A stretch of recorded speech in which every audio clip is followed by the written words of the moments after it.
pumupunta ako dito, naaalala kong lahat. Parang kahapon lang. Ang Huling El Bimbo, isang kanta, isang malalim na alaala. Marami sa atin ang lumaki sa kantang ito. Isang klasikong OPM na kapag tumugtog sa radyo, napapatigil tayo, napapakanta, at minsan, napapaisip. Pero, natanong mo na ba kung ano talaga ang kwento sa likod nito? Sa unang tingin, isa lang itong kwento ng isang sayaw, isang nakaraang pag-ibig.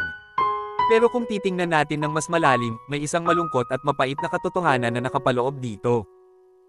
Ang kanta ay isang pagbabalik sa nakaraan ng narrator. Noong bata pa siya, may isang babaeng natutunan niyang mahalin.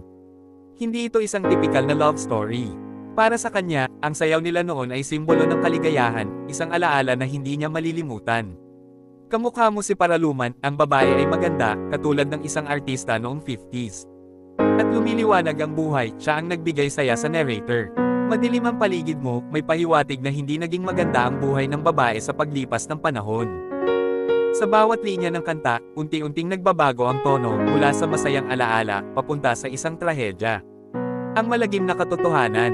Dito nagiging emosyonal ang kanta, ano ang nangyari sa babaeng ito? Bakit biglang nag-iba ang kwento? Aksidente o bigla ang pagkawala? Maraming fans ang naniniwala na maaaring nasawi ang babae sa isang trahedya.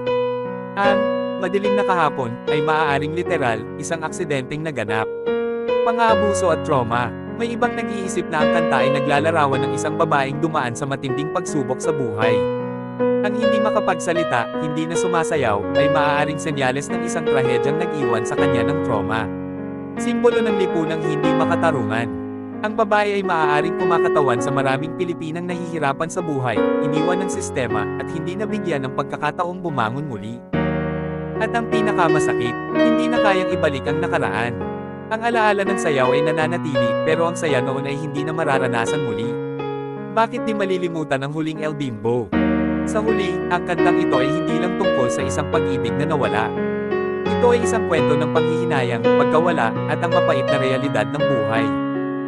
Kaya siguro, tuwing naririnig natin ang Huling El Bimbo, may kirot tayong nararamdaman. Kasi, lahat tayo ay may isang taong hindi na natin muling makakasama, isang taong naiwan sa ating alaala. Ano ang tingin mo sa kahulugan ng kantang ito? May sarili ka bang teorya? I-comment mo sa baba, at kung gusto mong pag-usapan pa natin ang iba pang classic OPM hits, don't forget to like, share, and follow sa Kwentong Musika.